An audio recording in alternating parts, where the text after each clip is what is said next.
Hello guys, तो कैसे आप सब लोग। आपका स्वागत है एक और वीडियो में।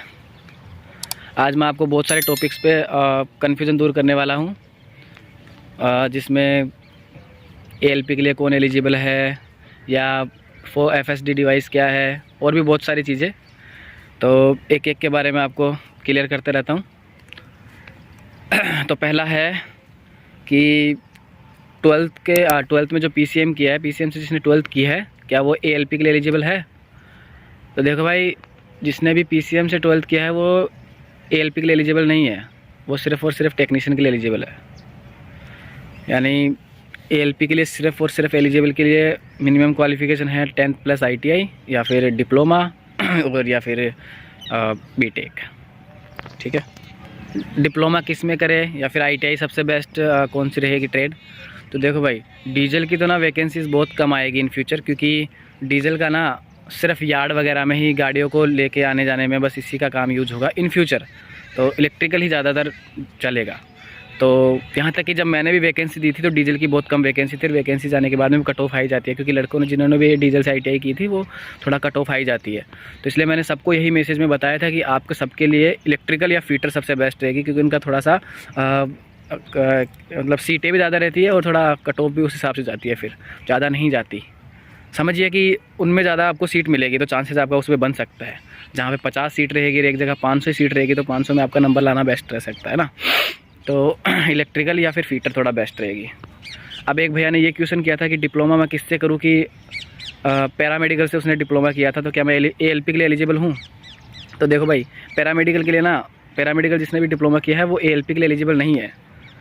ठीक है, एएलपी के लिए जो डिप्लोमा है वो है जैसे ऑटोमोबाइल से कर सकता है, इलेक्ट्रिकल से कर सकता है, मैकेनिकल से कर सकता है और भी होगा, इनका मुझे आइडिया नहीं है पूरा। और लेकिन इतना है कि आप इनसे तो कर सकते हो। उन्होंने सिर्फ इतना कहा था कि मैं किससे करूँ कि एएलपी के लिए एलिजिबल हूँ। तो आप ऑटोमोबाइल से, इलेक्ट्रिकल से, मैकेनिकल से आप कर सकते हैं, आप एलिजिबल है उसके लिए। ठीक है। हाँ, एक भैया का ये भी क्वेश्चन था कि अगर हम एएलपी बन जाते हैं तो क्या लोको पायलट बनने के लिए हमको ग्रेजुएट होना ज़रूरी है क्या। तो ग्रेजुएट होना ज़रूरी नहीं है, क्योंकि लोको पायलट की ही वैकेंसी ही 10th प्लस आईटीआई मांगी जाती है। बस हमें स्टार्टिंग में एएलपी की पोजीशन दी जाती है, असिस्टेंट लोको पायलट की।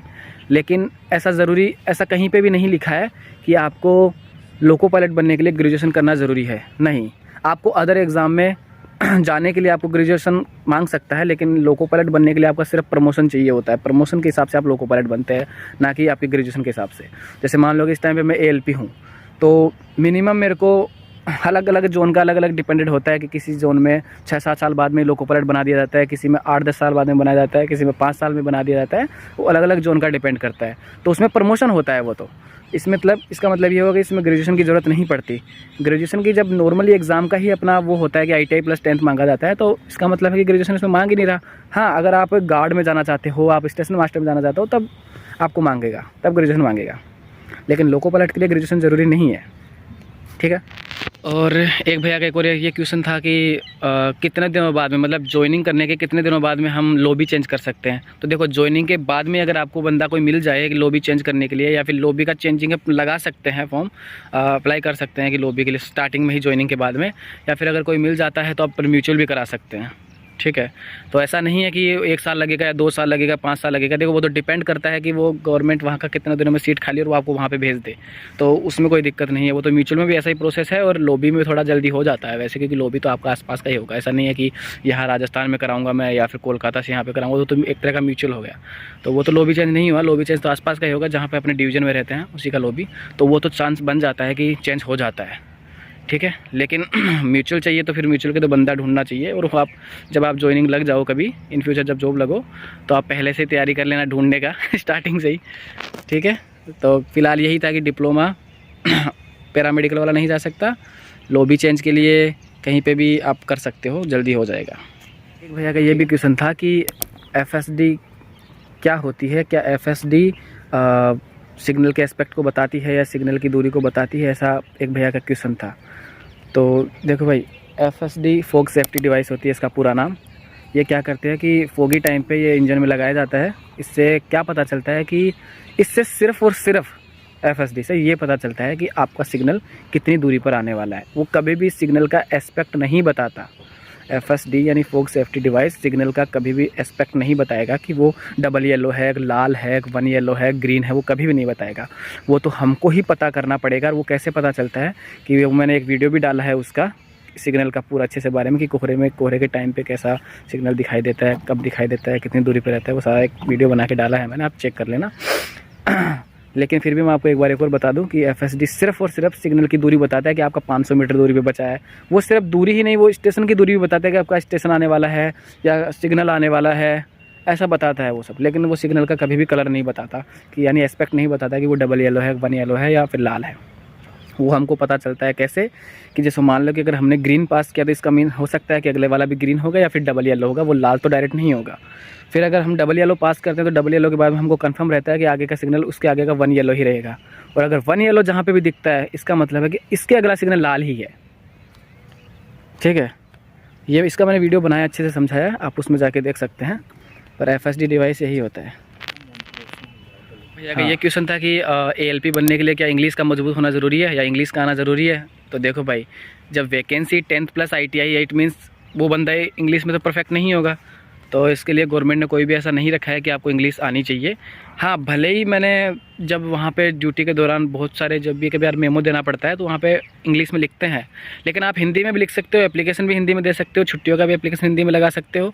और कोई ज़रूरी नहीं है कि आपको इंग्लिश की ज़रूरत पड़े, आपको इंग्लिश का नॉलेज होना ज़रूरी नहीं है, आपका हिंदी का नॉलेज होना भी बहुत ज़रूरी है। आपका हिंदी आना चाहिए, कोई दिक्कत नहीं है।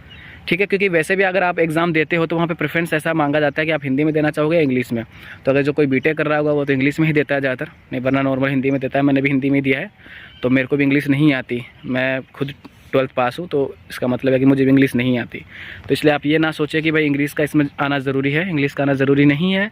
सिर्फ़ और सिर्फ आपको हिंदी आनी चाहिए, जो कि आपको आती है, तभी तो आप एग्ज़ाम दे रहे हो। ठीक है, तो इंग्लिश डजेंट मैटर। एक भैया का ये भी क्वेश्चन था कि आपने कहाँ पढ़ाई की थी और आपके साथ में जितने कैंडिडेट थे ALP में वो कितने लोग थे। तो अगर आपका क्वेश्चन ये था भैया जी कि आपने घर पे पढ़ाई की थी या कोचिंग से पढ़ाई की थी, तो मैंने घर से पढ़ाई की थी, कोचिंग नहीं की थी। आपको यूट्यूब चैनल भी बताया था कि मैंने वाईफाई स्टडी से ऑनलाइन स्टडी की थी, बस जैसे नॉर्मल यूट्यूब पे वीडियोज़ आते हैं वैसे देख के, और सेल्फ़ स्टडी की थी, कहीं पे भी कोचिंग वगैरह पे नहीं गया मैं। और अगर आपका ये सवाल है कि ट्रेनिंग में आपने कहाँ पढ़ाई की थी, तो ट्रेनिंग में तो आपको पता है कि ट्रेनिंग मेरा गोरखपुर जोन था पहले, फिर हमको डाइवर्ट कर दिया गया था कोलकाता, जहाँ पे हावड़ा। तो हावड़ा डिवीज़न में जहाँ पे हमारी ट्रेनिंग हुई थी, तो वहाँ पे 3 जगह हुई थी, एक तो आसनसोल, एक जमालपुर, एक भूली। फिर वहाँ अलग अलग एग्ज़ाम दे के पास करके फिर डायरेक्ट हमको भेजा गया वापस हावड़ा भेजने के बाद में वहाँ देने के बाद में हमको मिला लोबी रामपुरहाट। फिर हम रामपुरहाट लोबी आए, वहाँ पे ज्वाइन किए। ज्वाइन करने के बाद में हमारा LR वगैरह स्टार्ट हुआ, फिर ड्यूटी स्टार्ट हो गई। तो ये तो था मेरा, और मेरे साथ थे 38 स्टूडेंट, मतलब 38 लोको पायलट थे हम, असिस्टेंट लोको पायलट ना। तो हो गया होगा आपका क्लियर, और अगर आपका क्लियर नहीं हुआ तो मुझे मैसेज में बताना, मैं क्लियर कर दूँगा उस बाकी। ठीक है। एक भैया का ये भी क्वेश्चन था कि अगर हम रेलवे के एग्ज़ाम देने में एक बार अगर फेल हो जाते हैं तो क्या दोबारा एग्ज़ाम दे सकते हैं। तो देखो भाई, अगर वैकेंसीज दोबारा आ रही है तो आप उस वैकेंसी की बात कर रहे हो कि रेलवे में अगर हम एक बार फेल हो गए तो दे सकते हैं कि दोबारा, तो दे सकते हो, कोई दिक्कत नहीं है। रेलवे की वैकेंसी तो अगर दोबारा आएगी तो दोबारा दे दो, क्या दिक्कत है। लेकिन अगर आपका सवाल ये है कि भाई ट्रेनिंग के दौरान अगर हम फेल हो जाते हैं तब क्या हम दोबारा एग्ज़ाम दे सकते हैं, हाँ तो भाई गवर्नमेंट दोबारा मौका देती है एक और, क्योंकि वो उस बंदे को नहीं खोना चाहिए कि जो 4 एग्ज़ाम दे के पास करके आया और वो ट्रेनिंग के लिए एलिजिबल हुआ हो, वो उस बंदे को एक बार में नहीं निकालेगी, उसको दोबारा मौका देती है। दोबारा अगर वो पास करता है तो शायद तीसरी बार भी दे देती है, अदरवाइज़ वो तीसरी बार में नहीं देती। मेरे को लग रहा है वो कास्टिज्म का हिसाब से करती है, क्योंकि SC ST को शायद मौका देती है। बाकी OBC जनरल का मुझे कन्फर्म नहीं है कि उनको देती होगी, पर इतना पता है कि 2 बार में तीसरी बार में नहीं देती शायद। और बाकी तो मैं कंफर्म करके और बता दूंगा, इसका वीडियो बना के शॉर्ट। बाकी इतना पता है कि आप ट्रेनिंग में अगर फेल होते हो पहली बार में तो दूसरी बार में आपको पास करना पड़ेगा, और पहली बार में ही पास हो जाया जाता है, मतलब कर दिया जाता है और हो भी जाते हैं, इतना ज़्यादा हार्ड नहीं होता। जब 4 एग्ज़ाम पास करके आए हो तो आप इतना समझ सकते हो कि एक एग्ज़ाम में कैसे फेल हो सकते हैं। ठीक है तो हो जाएगा, कोई दिक्कत नहीं है। तो एक भैया का एक और क्वेश्चन ये भी था कि डीजल लोको पायलट की और इलेक्ट्रिकल लोको पायलट की सैलरी में क्या डिफरेंस होता है क्या। तो नहीं होता डिफरेंस, पता है क्यों? क्योंकि जैसे मान लो कि मेरा ड्यूअल है, मैं इलेक्ट्रिकल भी ड्यूटी करता हूँ, इलेक्ट्रिकल इंजन में भी, और डीजल इंजन में भी ड्यूटी करता हूँ। अगर मैं लोको पायलट बनता हूँ तो भी मैं बोथ मतलब ड्यूअल का ही चलाऊँगा, तो मतलब मैं दोनों में सेम हुआ ना, तो सैलरी भी मेरी सेम होगी। तो ऐसे ही जितने भी है कि जो इलेक्ट्रिकल का ही है या फिर जो डीजल का ही है लोको पायलट, उनका भी सैलरी में डिफरेंस नहीं होता, क्योंकि सबसे मेन देखा जाता है वो है उनका पद, कि वो पद में कौन सा है। दोनों में लोको पायलट है, चाहे वो डीजल हो इलेक्ट्रिकल हो, तो इट मीन्स उनकी सैलरी उतनी ही रहेगी। किलोमीटर के हिसाब से बनती है सैलरी, कितना चला कितना नहीं चला। ओवरऑल वो तो आपको इसके आने के बाद में पता चलेगा, बट इतना मैं बता देता हूँ कि सैलरी में डिफरेंस नहीं होता, ठीक है। हाँ, ऐसा ज़रूर डिफरेंस होता है कि वो तो आपको भी पता है कि एएलपी की सैलरी में और लोको पायलट की सैलरी में डिफरेंस होगा, लोको पायलट और सीनियर लोको पायलट की सैलरी में डिफरेंस होगा, एएलपी और सीनियर एएलपी के सैलरी में डिफरेंस हो सकता है, पैसेंजर के लोको पायलट में और गुड्स के लोको पायलट में भी सैलरी में डिफरेंस हो सकता है। तो इनमें सैलरी में डिफरेंस हो सकता है, लेकिन दोनों सेम पोजीशन पे है, लोको पायलट और असिस्टेंट लोको पायलट, डीजल का हो या इलेक्ट्रिकल का, उनकी सैलरी में डिफरेंस नहीं होता, ठीक है। तो आपको ये क्लियर हो गया होगा। तो आपके बहुत सारे सवालों के जवाब मैंने दे दिए हैं, आप इनको देखना, समझना, इनको पूरा सुन लेना, आपको इन चीज़ों में कभी भी कन्फ्यूजन नहीं रहेगी। इसके अलावा भी आपको अगर कोई चीज़ समझ में ना आए तो मुझे कमेंट करना, मैं आपको ज़रूर बताऊंगा। दूसरा ये कि भैया मैं आपको, बहुत सारे भाइयों का एक क्वेश्चन एक और आता है कि भैया हमें नंबर दे दीजिए, मोबाइल नंबर या व्हाट्सएप नंबर। तो देखो भाई, मैं नहीं दे सकता, क्योंकि एक भाई को दूंगा तो बाकियों के साथ गद्दारी हो जाएगी ना। लेकिन मैंने सबको अपना इंस्टा बता रखा है, इंस्टा मैंने डिस्क्रिप्शन में मैं देता रहता हूँ, लेकिन वैसे भी सुन लीजिए कि मेरा इंस्टा आईडी है कुमार नरेंद्र 01, ये मेरी इंस्टा आईडी है। आप वहाँ पे मुझे मैसेज कर सकते हैं और जो भी अपने सवाल हो वो मुझे बता सकते हैं। यहाँ तक कि मैं कमेंट भी देखता रहता हूँ, मैं हर कमेंट का ज़्यादातर जवाब देने की कोशिश करता हूँ। उनके ऊपर अगर वीडियो बनाने लायक हो तो मैं वीडियो बना देता हूँ, और अगर जवाब देने लायक होता है तो मैं जवाब दे देता हूँ।